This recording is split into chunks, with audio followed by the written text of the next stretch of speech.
नमस्कार, स्वीकार कीजिए, अपन है कुलदीप और आप देखना शुरू कर चुके हैं दी लल्लन टॉप शो। आज बात करेंगे उत्तर प्रदेश में पुलिस एनकाउंटर को लेकर के आई गाइडलाइंस पर। इसमें क्या लिखा है और क्या ये गाइडलाइंस पुलिसिया एक्शंस में अनुशासन को और पुख्ता कर पाएंगी। इसके बाद बात करेंगे लगातार मिल रही बम की धमकियों पर, जेपीसी की मीटिंग में सांसद की ओर से जो बोतल पटके जाने की घटना हुई उस पर भी। शुरुआत लेकिन बड़ी खबर से करते हैं। Brought to you by Sensoryl K, Higher and I10. SLS और पैराबेन गॉन, तो उसका करंट ऑन। What then? इसके पोटेशियम आयंस करी टूट का करंट गॉन, लाइव का करंट ऑन। उत्तर प्रदेश में अब एनकाउंटर्स के लिए ताज़ा गाइडलाइंस जारी की गई हैं। 22 अक्टूबर को सूबे के पुलिस मुखिया प्रशांत कुमार ने 3 पन्नों का एक लेटर जारी किया। इसमें जो कुछ लिखा है वो हम आपको आसान शब्दों में बता देते हैं। लिखा है कि बीते कुछ समय में प्रदेश के अलग अलग स्थानों पर पुलिस के एक्शन में आरोपियों के घायल होने या मारे जाने की घटनाएं सामने आई हैं। इस संबंध में सुप्रीम कोर्ट और ह्यूमन राइट्स कमीशंस ने जो सुझाव दिए हैं उसके आधार पर कुछ गाइडलाइंस तैयार की गई हैं। आगे लेटर में पुलिस एनकाउंटर से जुड़ी कुल 16 गाइडलाइंस बताई गई हैं। एक एक करके आपको उसमें से जो खास बातें हैं वो बता देते हैं। एनकाउंटर के सभी केसेस में फॉरेंसिक लैब की टीम घटनास्थल की वीडियोग्राफी करेगी और क्राइम सीन को रिक्रिएट कराएगी। ये अनिवार्य होगा। एक बात यहाँ समझा देते हैं कि यहाँ घटनास्थल से आशय है उस जगह का जहाँ एनकाउंटर किया गया। एनकाउंटर की सूचना होते ही फौरन फॉरेंसिक की टीम वहाँ पहुँचेगी और वीडियोग्राफी करेगी और साथ ही क्राइम सीन को पहले भी कई मौक़ों पर रिक्रिएट कराया जाता था, अब ये अनिवार्य होगा। गाइडलाइन की दूसरी बात है कि मृतक का पोस्टमार्टम 2 डॉक्टरों की संयुक्त टीम करेगी, कोई अकेला डॉक्टर नहीं करेगा। पोस्टमार्टम की भी वीडियोग्राफी अनिवार्य होगी। एनकाउंटर के तुरंत बाद मृतक के परिजनों को सूचित करना होगा। ये पुलिस की जिम्मेदारी होगी कि लोकल थाने की मदद से वो सूचित करवाए और इसे रिकॉर्ड में दर्ज करवाए। एनकाउंटर में इस्तेमाल हथियार पुलिस को फौरन ही जांच टीम को सरेंडर करने होंगे ताकि बाद में इन हथियारों को भी जांच के दायरे में रखा जा सके और इससे जांच में मदद मिल सके।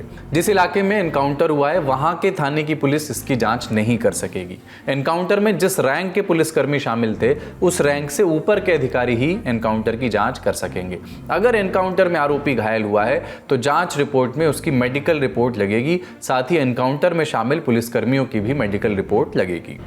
पुलिस एनकाउंटर पर गाइडलाइंस आते ही इस पर पॉलिटिकल रिएक्शंस आने ही थे तो आने लगे। विपक्ष की तरफ से किसी ने कथनी और करनी का अंतर गिना दिया और किसी ने सवाल किया कि क्या अब पुलिस मुठभेड़ से पहले कैमरा लगाएगी। जब बीजेपी की नियति साफ नहीं है, आप न्याय कैसे दोगे? आपको डीजीपी का स्टेटमेंट नहीं सुनाई देता कि पुलिस दबाव में है, तो डॉक्टर दबाव में नहीं होंगे। और आप जानते हो कैमरा क्या दिखाता है? भीड़ है नहीं, हाथ में 2 रिवॉल्वर। सोचिए बिजनौर में जो कस्टोडियल डेथ हुई है, मतलब कितनी उम्र का लड़का था, कितनी उम्र का? 18 साल। बताइए, 18 साल के लड़के को मार मार के जान ले लिया। 4 पुलिस वाले जेल चले गए और पुलिस को जेल जाना पड़ रहा है। सोचिए किसके दबाव में पुलिस काम कर रही है। आप 18 साल के नौजवान की इतनी पिटाई कर रहे हैं कि उसकी जान चली जा रही है। और ये कस्टोडियल डेथ एक जगह नहीं हो रही है, पूरे उत्तर प्रदेश को इन्होंने कस्टोडियल डेथ में नंबर 1 बना दिया है।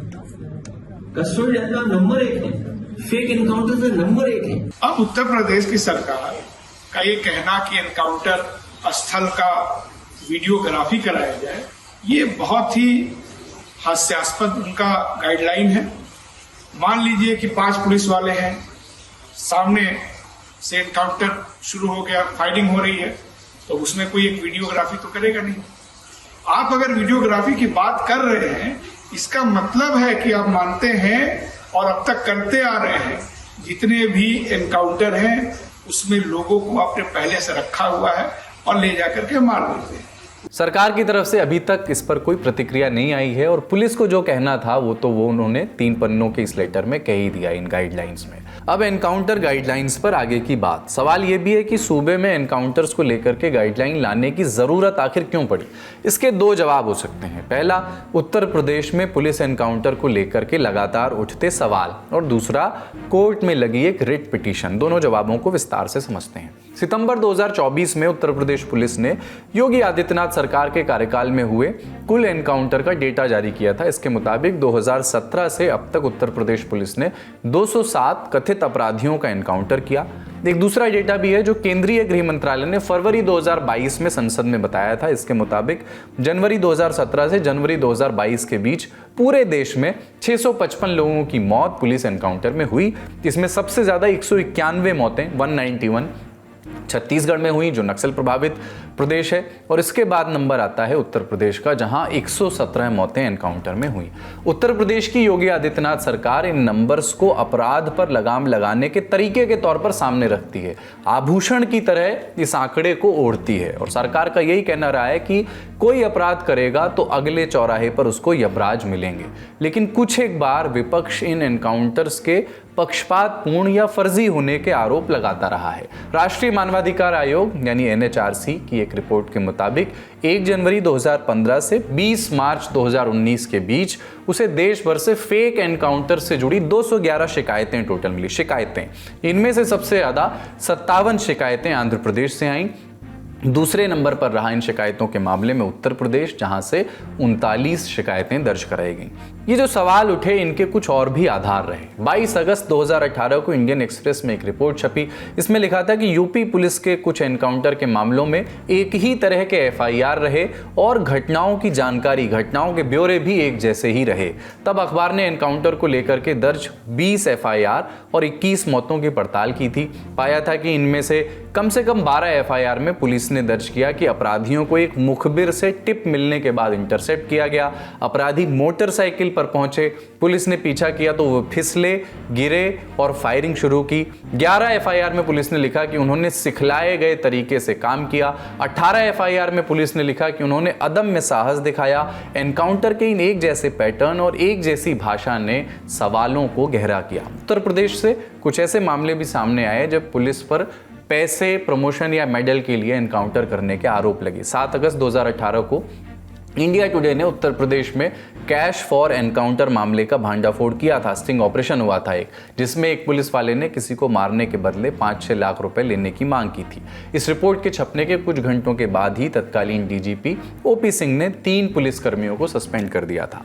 ये कुछ ऐसे मामले हैं, ऐसी रिपोर्ट्स हैं जिनके आधार पर उत्तर प्रदेश पुलिस और सरकार की ठोको नीति पर सवाल विपक्ष उठाता रहा, और विपक्ष ने इस पर लगातार प्रतिक्रियाएं दी। जैसे कि समाजवादी पार्टी ने सितंबर में सुल्तानपुर में हुए मंगेश यादव एनकाउंटर पर सवाल उठाए। अखिलेश यादव ने इसे हत्या तक कह दिया था। आरोप लगाया कि इस मामले में जाति के आधार पर संदिग्ध का एनकाउंटर किया गया। इसके जवाब में मुख्यमंत्री योगी आदित्यनाथ ने कहा था कि समाजवादी पार्टी एक डकैत के मारे जाने से परेशान है। हाल ही में जब बहराइच हिंसा के बाद आरोपियों का एनकाउंटर करके उन्हें पकड़ा गया, तब उत्तर प्रदेश के पूर्व DGP सुलखान सिंह ने भी इस पर प्रतिक्रिया दी थी। एनकाउंटर पे अगर इस तरह का शक पैदा होता है, और खास तौर पे जैसे आप बता रहे हैं कि पहले उन्होंने आरोप लगाया था कि उनके भाई और लोगों को उठा लिया गया है, तो इसकी जांच कम से कम CID से कराई जानी चाहिए, क्योंकि इसमें पुलिस की विश्वसनीयता का सवाल पैदा हो जाता है। अगर गिरफ्तारी गलत तरीके से की गई है तो ये अपने आप में गलत है, और अगर पकड़ के गोली मार दी गई है पैरों में तो ये भी एक जुर्म है, गंभीर जुर्म है, जो है ये हत्या के प्रयास का जुर्म बनता है। तो ऐसे मामलों में जहां लगातार सवाल उठ रहे हों, वहां इसकी जांच CID से कम कराई जानी चाहिए और उसके हिसाब से कार्रवाई होनी चाहिए। ये पूरे दंगे में इसकी निष्पक्ष जांच हो, इसलिए भी ज़रूरी है कि इसकी जांच और जो अभियोग हैं उनकी जांच भी CID से कराई जाए, कि इस मामले में बहुत गंभीर ये आरोप लग रहे हैं पुलिस पर। इस पूरी कहानी में जाहिर है सत्ता और विपक्ष का राजनीतिक घर्षण तो है ही, और वो चलता रहेगा। लेकिन दूसरा कारण जिसने संभवतः उत्तर प्रदेश सरकार को ये दिशा निर्देश तय करने के लिए प्रेरित किया, वो है People's Union for Civil Liberties यानी PUCL ने सुप्रीम कोर्ट में एक रिट दायर की थी। इस पर सुप्रीम कोर्ट ने आदेश दिए थे कि एनकाउंटर के लिए नियम कायदे हों। कोर्ट के आदेश का पालन करते हुए यूपी पुलिस ने ये गाइडलाइंस बनाई हैं। क्या इन गाइडलाइंस से पुलिस एनकाउंटर्स में अनुशासन और पारदर्शिता बढ़ेगी? अभी तक एनकाउंटर के जो कायदे थे उनसे ये गाइडलाइंस कितनी अलग हैं? हमने एक्सपर्ट से पूछा। गाइडलाइंस हमेशा थी इसको और अधिक सुदृढ़ करने के लिए और इसको री इन्फोर्स करने की नियत से, क्योंकि कुछ लोग ऐसे जिनको हर चीज में आपत्ति होती है, हर चीज में प्रश्न चिन्ह लगे रहते हैं, हर चीज में आलोचना करनी होती है, इस जात का क्यों, इस बिरादरी का क्यों, ऐसे क्यों, चप्पल में क्यों। इसलिए पूरे स्ट्रक्चर को री इन्फोर्स करने की नियत से पुलिस महानिदेशक ने 11 अक्टूबर को ये 16 बिंदुओं का परिपत्र निर्गत किया है। सबसे महत्वपूर्ण बात कि इसकी विवेचना अब स्थानीय थाना नहीं करेगा, या तो क्राइम ब्रांच करेगी या कोई अन्य पुलिस स्टेशन करेगा। तो ये जो अनर्गल जो आरोप और इस तरीके के बिंदु उठाए जाते हैं, क्योंकि आलोचना करनी है, हमें राजनीति करनी है और पुलिस को अपराधियों के विरुद्ध अभियान चलाना है, तो दोनों में विरोधाभास है। दिखाई ये पड़ रहा है कि बहुत ऐसे समाचार चैनल हैं, पत्रकार हैं, ऐसे राजनीतिक दल हैं, राजनीतिक तथाकथित नेता तो नहीं कहूंगा, राजनीतिक कार्यकर्ता जिनको पुलिस का विरोध करना ही करना है। 36 साल मैंने भी उनका विरोध का सामना किया है। तो उसके लिए जरूरी है कि अगर आपका कार्य पारदर्शी हो, नियम के अनुरूप हो, जो विधि सम्मत हो, और आपको मालूम होना चाहिए कि भारतीय नागरिक सुरक्षा संहिता धारा 176 उपधारा 3 के अंतर्गत भी यही प्राविधान है कि 7 साल से ऊपर की अगर सजा है तो आपको फॉरेंसिक टीम वहां ले जानी होगी। इसको और ऊपर बिल्डअप करके इन्होंने न सिर्फ फॉरेंसिक टीम के साथ बल्कि पोस्टमार्टम की व्यवस्था और जो इसकी विवेचना होगी उसके बारे में बृहद प्रकाश डाला गया है। क्या इन गाइडलाइंस को फील्ड में फॉलो करना पुलिस टीम के लिए कोई चुनौती होगी? तो नहीं लगता कि कोई चुनौती है, लेकिन हाँ, अपनी आदत में शुमार करने में समय लग सकता है, क्योंकि जो पुराने हैं, जिनको 10 साल से ऊपर के लगभग हो गया है, वो अभ्यस्त नहीं होंगे इन चीजों को अपने दैनिक कार्य में समावेश करने का। लेकिन चूंकि पुलिस महानिदेशक का परिपत्र है, ये कोई विकल्प नहीं, ये एक अनिवार्यता है। प्रत्येक पुलिसकर्मी के लिए, सिपाही से लेकर के डीजीपी तक, अब इसका अक्षरशः अनुपालन करना आवश्यक होगा, क्योंकि केवल ये पुलिस महानिदेशक का आदेश नहीं है, इसमें समावेश है माननीय सर्वोच्च न्यायालय का, स्टेट ह्यूमन राइट्स कमीशन और नेशनल ह्यूमन राइट्स कमीशन के दिए हुए तमाम महत्वपूर्ण दिशा निर्देशों का। यहाँ एक बात, एक जानकारी और, भारतीय संविधान या कानून में कहीं भी एनकाउंटर शब्द का जिक्र नहीं है। पुलिस के पास किसी नागरिक का जीवन छीनने का अधिकार नहीं है। बल प्रयोग या गोली चलाने को लेकर के भी स्पष्ट नियम है कि जानलेवा चोट न लगे। पुलिस तभी इस सीमा को लांघ सकती है जब कोई और चारा ना हो, जैसे कि आत्मरक्षा के लिए, जब संदिग्ध आरोपी पुलिस टीम के जीवन के लिए खतरा पैदा कर दे, और दूसरा आम नागरिकों की सुरक्षा के लिए, जब संदिग्ध आरोपी के चलते आम नागरिकों की जान पर बनाए। उम्मीद करते हैं कि नई गाइडलाइंस से संविधान सम्मत परिभाषा का इम्प्लीमेंटेशन और मजबूत होगा। बढ़ते हैं अगली बड़ी खबर की ओर।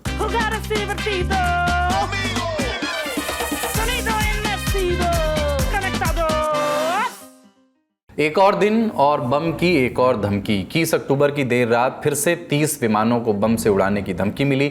इनमें इंडिगो, विस्तारा और एयर इंडिया की डोमेस्टिक और इंटरनेशनल फ्लाइट्स शामिल हैं। इंडिगो के प्रवक्ता ने बताया कि 21 अक्टूबर को उनकी 4 फ्लाइट्स को ऐसे ही सिक्योरिटी अलर्ट मिले थे।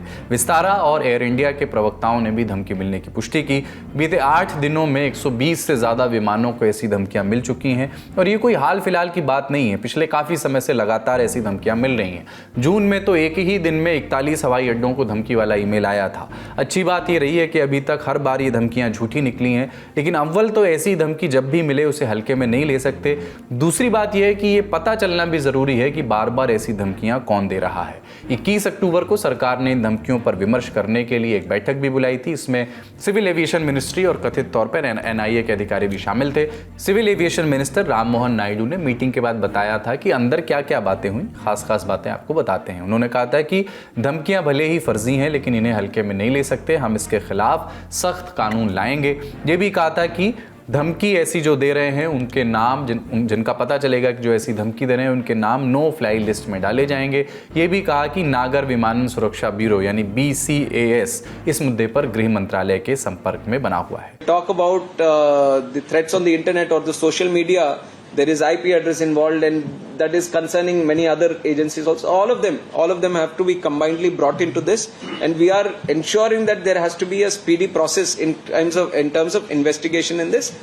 So all the players who might be involved in this, we are putting everyone on the same platform and telling them the seriousness of this issue and trying to speed up the process as much as possible. खबर यह भी है कि सरकार the suppression of unlawful acts against safety of civil aviation act 1982 में संशोधन की योजना बना रही है, ताकि धमकी देने वाले आसानी से बचकर न निकल सकें और कड़ी कार्रवाई हो सके। ये धमकियां आ कहां से रही हैं? इसका जवाब तलाशने में जांच एजेंसियां सिर खपा रही हैं। दरअसल बात यह है कि ऐसे अधिकतर ईमेल्स विदेश के आईपी एड्रेस से भेजे जाते हैं और इसलिए इसे ट्रेस कर पाना भी मुश्किल हो जाता है। आईपी एड्रेस माने internet protocol address. Laptop, desktop, smartphone या फिर कोई भी इलेक्ट्रॉनिक डिवाइस, सभी के पास एक यूनिक आईपी एड्रेस होता है, 10 अंकों का होता है। गूगल पर माय आईपी एड्रेस टाइप करेंगे आप तो आपको अपने डिवाइस का एड्रेस पता चल जाएगा। धमकियों वाले ईमेल्स का ये आईपी एड्रेस ट्रेस नहीं हो पा रहा है। तो क्या अगर आईपी एड्रेस पता चल जाए तो आप आसानी से यूजर की लोकेशन पता कर सकते हैं? जवाब है नहीं। अगला सवाल कि फिर पुलिस को कैसे पता चलता है? तो वो ISP यानी इंटरनेट सर्विस प्रोवाइडर के जरिए पता लगाते हैं। ISP मतलब एयरटेल, जियो, BSNL, वो कंपनियां जो इंटरनेट प्रोवाइड करती हैं। सीधा उनसे कांटेक्ट करके लोकेशन निकलवाई जाती है। डिवाइस का आईपी एड्रेस छिपाया भी जा सकता है या उसकी लोकेशन भी बदली जा सकती है। इसके लिए VPN का इस्तेमाल होता है, माने वर्चुअल प्राइवेट नेटवर्क। मुमकिन है कि धमकियों के इन केसेस में भी कुछ ऐसा ही किया गया हो, मतलब भारत में बैठकर रूस की या किसी और देश की लोकेशन दिखाई गई हो। ये अभी जांच का विषय है। इस तरह की धमकियों को लेकर के केंद्र सरकार ने पिछले कुछ समय में कुछ कदम उठाए हैं। जैसे 16 अक्टूबर को फ्लाइट्स में एयर मार्शलों की संख्या दोगुनी करने का फैसला किया गया। इसी दिन गृह मंत्रालय ने फर्जी धमकियों को लेकर के एविएशन मिनिस्ट्री से रिपोर्ट मांगी। CISF, NIA और IB को भी रिपोर्ट देने को कहा गया। एयरलाइंस के CEOs के साथ बैठक भी की गई। धमकियां आनी फिर भी नहीं रुकी। केंद्र सरकार ने 19 अक्टूबर को DGCA चीफ विक्रम देवदत्त को पद से हटा दिया। इस बदलाव की वजह तो नहीं बताई गई, लेकिन जोड़ने वालों ने तार जोड़ने की कोशिश की। एक्शन के लेवल पर यह हुआ है कि मुंबई पुलिस ने एक शख्स को गिरफ्तार किया है। इसके अलावा छत्तीसगढ़ के राजनांद गांव से एक नाबालिग को हिरासत में लिया गया है। दोनों ने इंडिगो फ्लाइट में बम की धमकी दी थी। ऐसा मत समझिएगा कि बम की धमकी झूठी निकलती है तो कोई नुकसान नहीं होता। नुकसान तब भी होता है। बम की धमकी मिलने पर फ्लाइट को निर्धारित एयरपोर्ट के बजाय नज़दीकी एयरपोर्ट पर उतारा जाता है। सबसे पहले इससे फ्यूल की खपत बढ़ती है। विमान की सघन जांच करने, यात्रियों को होटलों में ठहराने और फिर व्यवस्था करके उन्हें उनके गंतव्य तक पहुंचाने की जिम्मेदारी भी एयरलाइन पर ही आती है। एक अनुमान कहता है कि इन सब पर करीब 3 करोड़ रुपए तक अतिरिक्त खर्च होते हैं। इस हफ्ते Vistara, air India, Indigo, Akasa, spice jet, star air और अलायंस एयर की 70 से ज़्यादा डोमेस्टिक और इंटरनेशनल फ्लाइट्स को धमकी मिल चुकी है। धमकियों की वजह से अब तक 200 करोड़ रुपए तक का नुकसान होने का अनुमान है। अब दिन की अन्य खबरों का रुख करते हैं।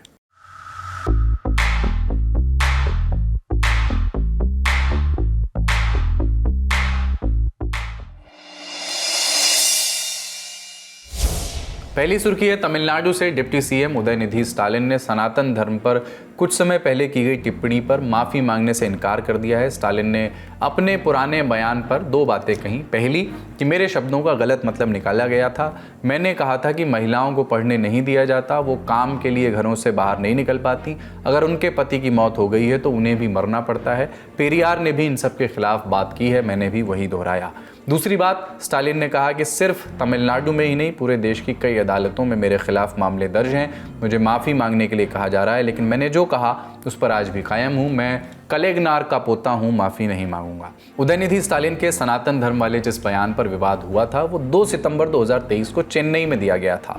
यहाँ सनातन उन्मूलन कार्यक्रम ये चल रहा था। स्टालिन की स्पीच तमिल में थी। हम हिंदी में बताते हैं कि उन्होंने क्या कहा था, उसका मतलब क्या था। स्टालिन ने सनातन धर्म को जाति और धर्म के नाम पर बांटने वाला विचार बताया था। कहा था कि इसे खत्म करना मानवता और समानता को बढ़ावा देना है।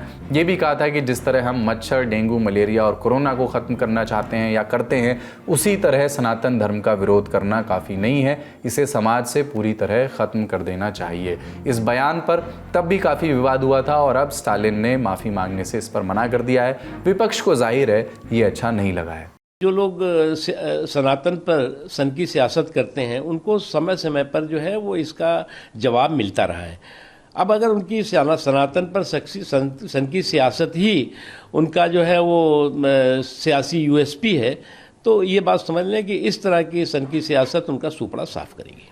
We cannot criticize anybody's religion's faith.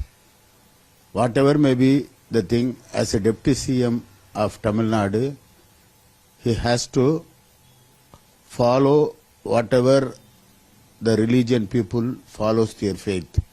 मुख्यमंत्री MK स्टालिन के बेटे उदयनिधि का एक और बयान चर्चा में है। उन्होंने कहा कि कुछ लोग राज्य में हिंदी भाषा थोपने की कोशिश कर रहे हैं। ऐसे में तमिलनाडु के लोग बच्चों का नाम तमिल में रखें। ये सारी बात एक हिंदी महोत्सव समापन समारोह से शुरू हुई। समारोह में तमिल थाई वास्तु, जो वहां का राज्य गीत है, वो गाया जा रहा था। गाते वक्त गीत से द्रविड़ शब्द छूट गया। स्टालिन ने इसे तमिल भाषा का अपमान बताया। कहा कि जब तक डीएमके का अंतिम कैडर जिंदा है, जब तक अंतिम तमिल जीवित है, कोई भी तमिल तमिलनाडु और द्रविड़म को छू नहीं सकता। राज्यपाल RN रवि पर आरोप लगाया उन्होंने कि उन्हें द्रविडियन एलर्जी है और उन्हें तुरंत पद से हटा देना चाहिए। राज्यपाल के कार्यालय ने इस आरोप का खंडन किया। उनके मीडिया सलाहकार थिरुगाना सबंदम ने कहा कि यह अनजाने में हुआ है और राज्यपाल का इससे कोई संबंध नहीं है। तमिलनाडु वैसे इकलौता प्रदेश है जहां पिता मुख्यमंत्री हैं और पुत्र उदयनिधि स्टालिन उप मुख्यमंत्री हैं। अगली सुर्खी, चक्रवाती तूफान दाना 23 अक्टूबर को अंडमान से उठ करके बंगाल की खाड़ी पहुंच जाएगा। IMD यानी मौसम विभाग ने 25 अक्टूबर तक तूफान के ओडिशा में पुरी के तट से टकराने की चेतावनी दी है। लैंडफॉल के वक्त इस तूफान की अधिकतम रफ्तार 120 किलोमीटर प्रति घंटे तक हो सकती है। 3 राज्यों पर साइक्लोन का बड़ा असर रहेगा, पश्चिम बंगाल, ओडिशा और आंध्र प्रदेश। ओडिशा सरकार ने सभी जिला कलेक्टरों को अलर्ट पर कर दिया है। ओडिशा सरकार ने पर्यटकों से भी 24 अक्टूबर की रात और 25 अक्टूबर की सुबह तक पुरी के तट छोड़ने का आग्रह किया है। ओडिशा के 14 जिलों में 23 से 25 अक्टूबर तक स्कूल भी बंद करने का आदेश दिया गया है। अगली सुर्खी संसद भवन में हो रही एक बैठक से जुड़ी है, जिसमें 2 सांसदों के बीच कहासुनी ऐसी बढ़ी कि बोतलें तक चल गईं। संसद भवन में 22 अक्टूबर को वक्फ बोर्ड बिल पर JPC की मीटिंग बुलाई गई थी, जॉइंट पार्लियामेंट्री कमेटी की। मीडिया रिपोर्ट्स और सूत्रों के हवाले से आई जानकारी कहती है कि मीटिंग के दौरान किसी बात पर TMC के सांसद कल्याण बनर्जी और BJP के सांसद अभिजीत गंगोपाध्याय के बीच बहस हुई। बहस बढ़ती गई, तभी कथित तौर पर कल्याण बनर्जी ने वहां रखी कांच की पानी की बोतल मेज पर दे मारी और खुद ही चोटिल हो गए। उन्हें अंगूठे और एक उंगली में चोट लगी है। बाद में उन्हें इलाज के लिए ले जाया गया। मीटिंग के बाद जो विजुअल सामने आए उसमें कल्याण बनर्जी के हाथ में चोट लगी हुई दिख रही है। ये सब होने के बाद मीटिंग कुछ देर के लिए रोकी गई। कल्याण बनर्जी और अभिजीत दोनों मीटिंग रूम से बाहर चले गए।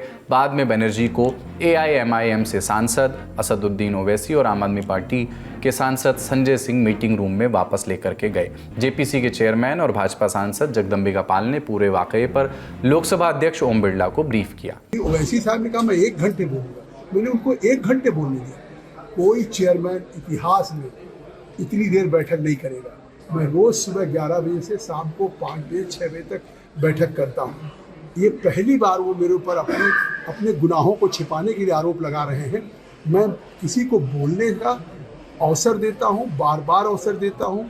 एक बार बोलने के बाद भी अगर वो सप्लीमेंट करना चाहते हैं और जोड़ना चाहते, मैं कभी भी सुनने के लिए बैठक में कभी किसी को रोकता ही नहीं। इस विवाद के बाद कल्याण बनर्जी को वक्फ बिल की JPC से सस्पेंड कर दिया गया है। आज का ललन टॉप शो यहीं तक। अपना और अपनों का ख्याल रखिए। देखते रहिए दी ललन टॉप। शुक्रिया, शुभ रात्रि।